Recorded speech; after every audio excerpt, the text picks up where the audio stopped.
Sudah 5 tahun pernikahan mereka berjalan. Rumah sederhana yang mereka tempati di pinggiran kota selalu bersih dan rapi, dihiasi sentuhan feminin khas Amanda. Dinding putih, pot tanaman kecil di jendela, dan aroma lilin, aromaterapi setiap sore menjadi rutinitas yang menenangkan. Setidaknya bagi Indra, suaminya.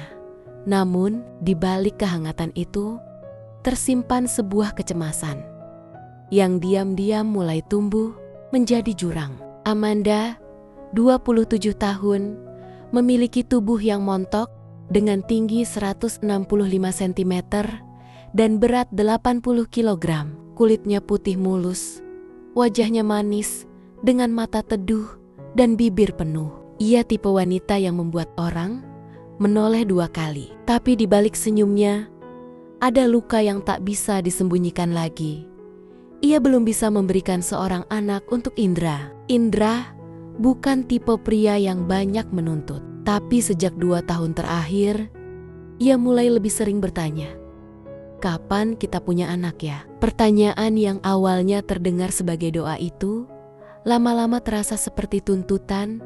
Mereka memutuskan berkonsultasi ke dokter kandungan. Pemeriksaan berjalan lancar, hingga hasilnya keluar dan kalimat itu terdengar jelas. Salah satu faktor yang mungkin memengaruhi adalah berat badan Amanda. Kami sarankan turunkan setidaknya 20 kg. Amanda terdiam di dalam mobil saat pulang. Tangannya menggenggam lutut, menatap lurus ke depan.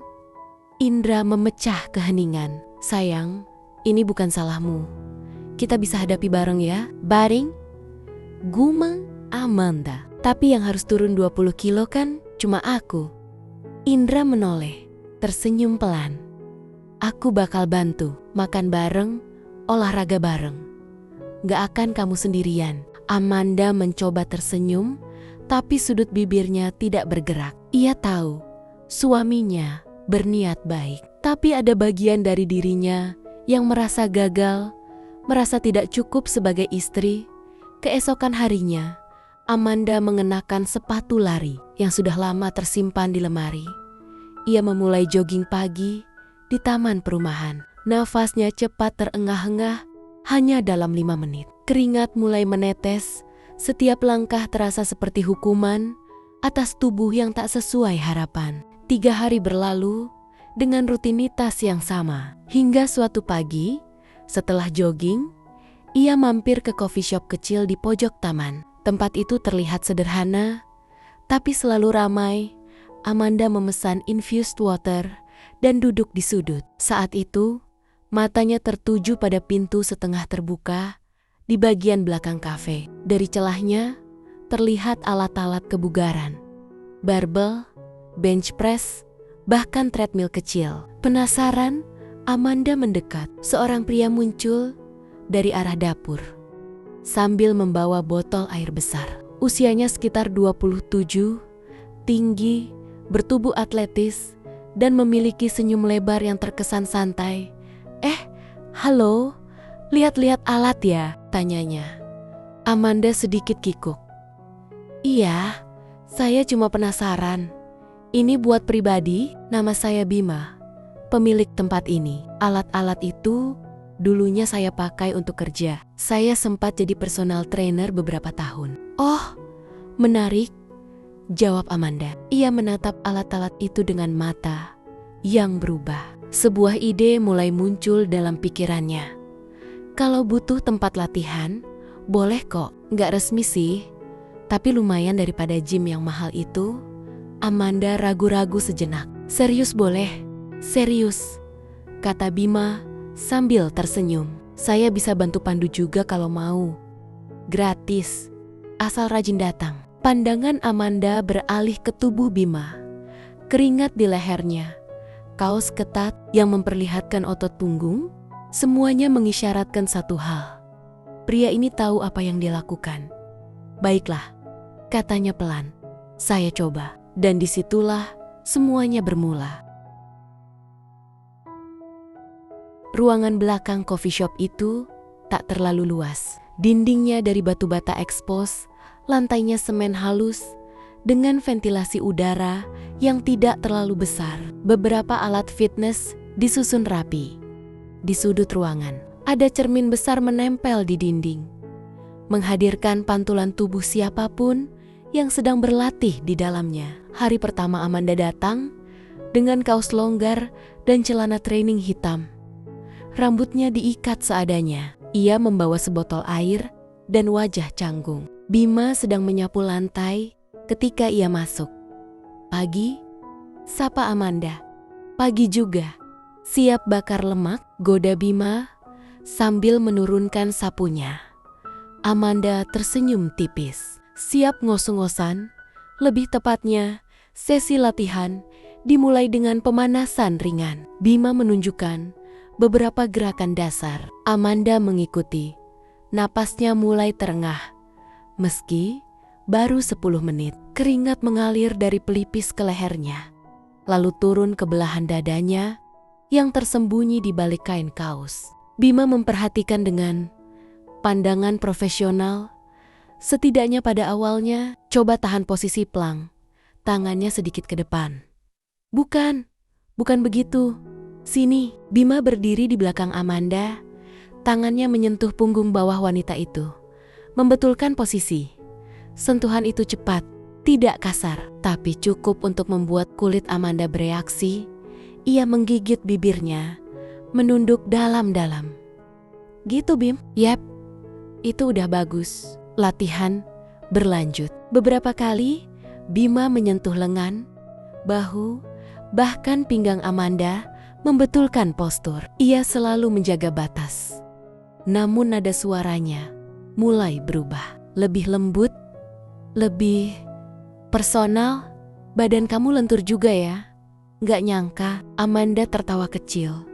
Padahal dalam hati terasa geli. "Lentur karena gemuk kali?" "Bukan. Lentur karena memang enak dilatih," balas Bima cepat dengan nada menggoda yang samar. Matanya menatap tubuh Amanda lewat pantulan cermin. Sesi latihan selesai dalam 1 jam. Amanda terduduk di lantai, napas memburu, kaosnya basah oleh keringat. Ia mengambil tisu, menyeka leher dan dada, lalu sadar Bima masih berdiri tak jauh darinya. "Kamu nggak latihan juga?" tanya Amanda, mencoba mengalihkan perhatian dari tatapan pria itu. "Baru selesai lari tadi pagi," jawab Bima santai, lalu menarik kaosnya dan menyeka wajahnya dengan kain. Gerakan spontan itu membuat otot-otot perutnya terlihat jelas. Amanda menoleh cepat, pura-pura sibuk mengambil botol minum. Bima melihatnya. Senyum kecil muncul di sudut bibirnya. "Kalau kamu konsisten, seminggu 2 kali latihan gini, hasilnya bakal cepat kelihatan." Amanda berdiri, menepuk-nepuk celananya. "Kita lihat nanti. Aku nggak mau muluk-muluk dulu. Yang penting, jangan nyerah. Badan kamu tuh udah bagus sebenarnya. Tinggal dibentuk." Amanda tak menjawab. Di kepalanya, pujian itu berputar lama. Sudah lama tidak ada yang menyebut tubuhnya bagus. Bahkan Indra, suaminya, lebih sering menghindari sentuhan belakangan ini. Sepulang dari tempat Bima, Amanda mandi lama. Air hangat mengalir di tubuhnya yang lelah. Tapi pikiran justru lebih sibuk dari biasanya. Tatapan mata Bima, sentuhannya yang tidak kasar, tapi cukup membuat kulitnya panas. Ucapan-ucapan yang seolah biasa, namun terasa menyentuh sisi lain dirinya. Di malam hari, Amanda keluar dari kamar mandi dengan tubuh dibalut handuk. Indra sedang duduk di tempat tidur sambil bermain ponsel. "Kamu capek banget, ya?" tanya Indra tanpa menoleh. "Latihan bearing trainer," jawab Amanda santai. "Lumayan, keringetan terus." Indra menoleh dan melihat tubuh istrinya yang mulai sedikit lebih kencang. Perutnya belum rata, tapi ada lekuk pinggang samar. Kulitnya yang putih terlihat lebih bersinar. Indra tersenyum, lalu menarik Amanda mendekat. "Kamu makin seksi, tahu nggak?" bisiknya sambil mencium pundaknya. Amanda tersenyum. kaget sekaligus tersentuh. Sudah lama, Indra tak berkata seperti itu. Ia memejamkan mata sejenak, menahan rasa bersalah yang tiba-tiba menyesak. Tapi di balik kehangatan itu, diam-diam pikirannya kembali pada ruangan sempit penuh alat dan pria bernama Bima yang kini mulai mengisi bagian dirinya yang dulu hampa. Hari-hari berikutnya terasa berbeda. Amanda masih datang untuk latihan seperti biasa, tapi intensitasnya tak lagi sekadar mengejar target penurunan berat badan. Ada hal lain yang ia tunggu, sentuhan, tatapan, desahan pendek dari Bima yang hanya bisa didengar ketika ruangan itu milik mereka berdua. Bima semakin berani, tak lagi menyamarkan ketertarikannya di balik bimbingan profesional. Saat Amanda melakukan plank, ia berjongkok di sampingnya, membisikkan dorongan dengan nada berat yang menggoda. Saat Amanda berkeringat, ia menyeka dengan tangannya sendiri, seringkali menyentuh kulit tanpa alasan. Suatu sore, Amanda datang terlambat. Coffee shop sepi, ruangan belakang gelap, hanya diterangi satu lampu gantung di tengah. Ia masuk tanpa suara dan mendapati Bima sedang shirtless, berlatih beban sendiri. Tubuh pria itu basah oleh keringat, otot-ototnya menegang sempurna. Amanda terpaku beberapa detik, lalu mencoba bicara. "Maaf, telat." Bima menoleh, menatapnya dari atas ke bawah. Amanda mengenakan legging dan sport bra hari itu. Ia merasa cukup percaya diri dengan bentuk tubuh barunya. "Kamu tambah cantik tiap hari," kata Bima. Pelan, Amanda menggigit bibirnya. Ia tahu kemana arah percakapan ini dan ia tidak ingin menolaknya. Tanpa banyak bicara, Bima mendekat. Jemarinya menyentuh leher Amanda, turun ke bahu, lalu ke pinggang. Amanda merespons dengan pelan.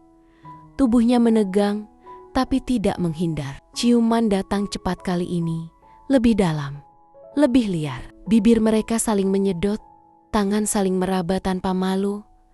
Bima mendorong Amanda ke dinding, tubuh pria itu menempel erat. Amanda melingkarkan lengannya ke leher Bima, mendesah di sela ciuman. Kaos Amanda terangkat, sport bra bergeser. Bima mengecup kulit putih itu. Dengan penuh nafsu, menjilati pelan, membisikkan pujian vulgar yang membuat lutut Amanda lemas. "Dada kamu empuk banget, men. Udah dari dulu pengen ngerasain ini." Amanda tak menjawab. Suaranya hanya berupa dengusan dan erangan halus. Tubuhnya gemetar ketika Bima membuka leggingnya perlahan. Mereka tidak bicara, hanya suara tubuh yang bergesekan. Kaki Amanda terangkat melingkar di pinggang Bima. Punggungnya melengkung ketika pria itu menyentuh bagian paling sensitifnya dengan lembut, lalu semakin berani.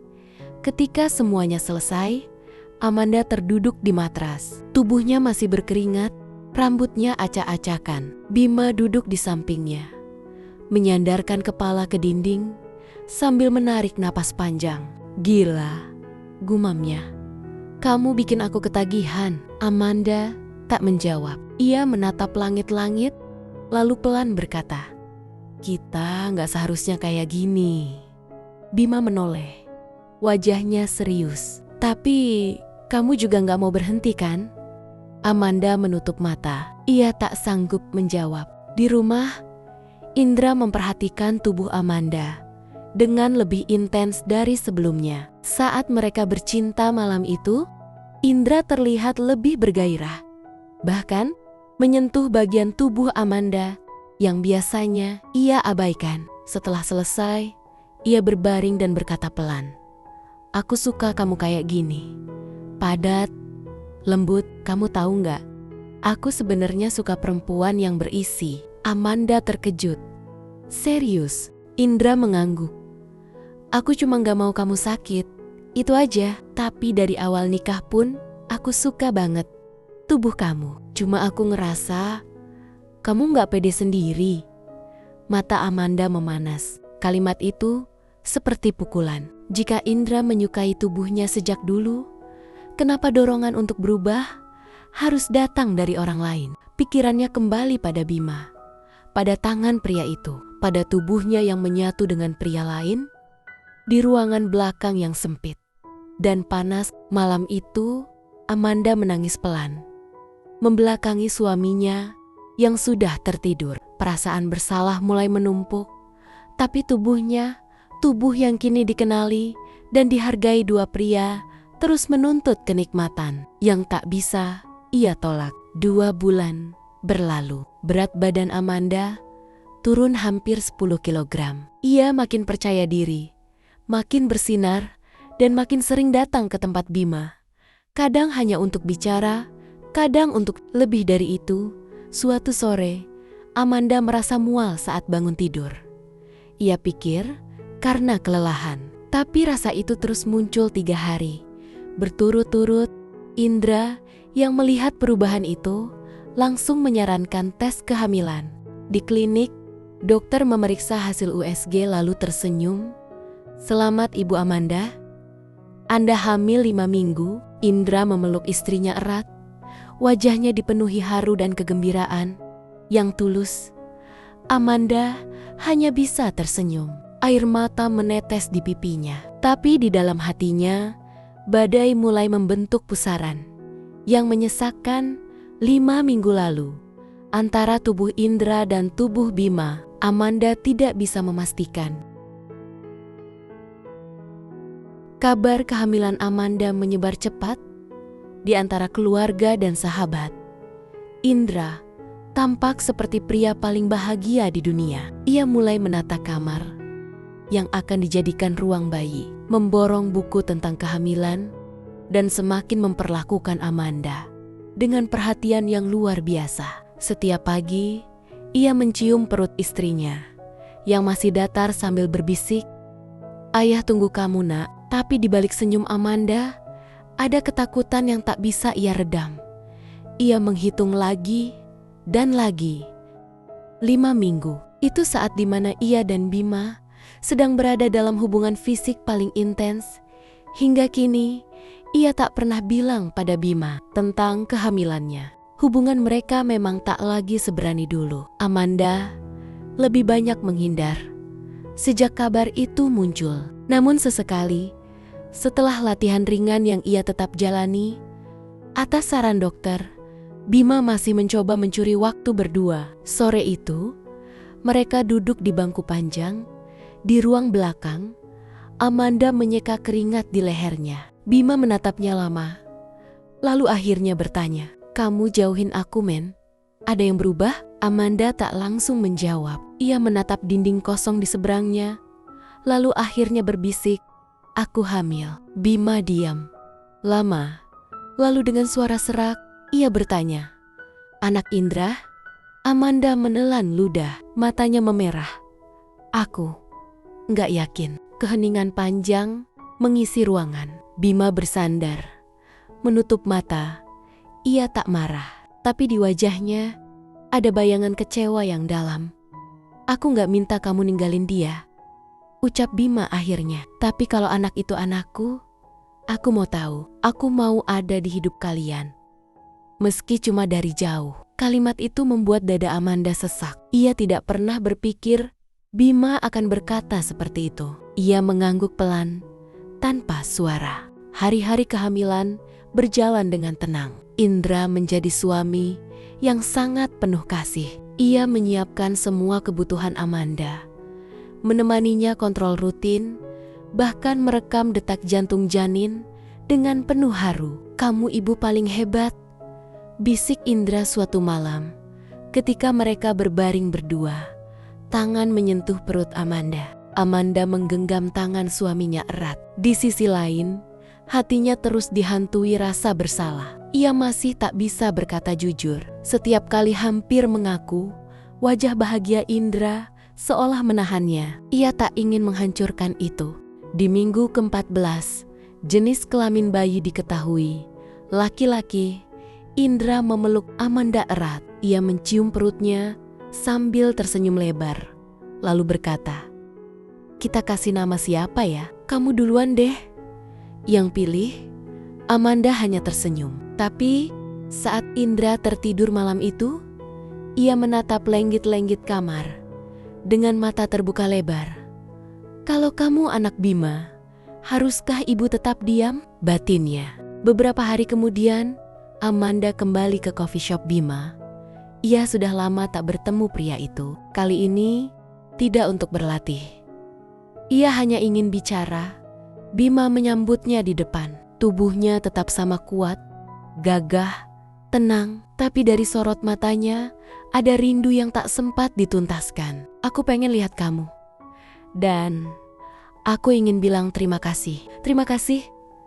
Amanda mengangguk. "Karena kamu bantu aku mengenali tubuhku sendiri. Bukan cuma ngubah bentuknya, tapi ngasih rasa percaya diri."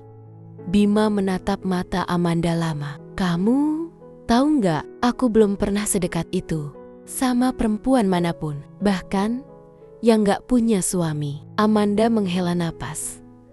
"Aku akan jadi ibu, dan aku harus pilih hidup yang paling aman buat anakku. Itu bukan kamu." Bima tak menjawab. Ia hanya mengangguk, lalu berkata, "Kalau suatu hari kamu pengen anakmu tahu siapa ayah kandungnya, kalau itu aku nggak akan kemana-mana." Amanda tersenyum getir, lalu beranjak pergi. Hatinya seperti ditarik dua arah.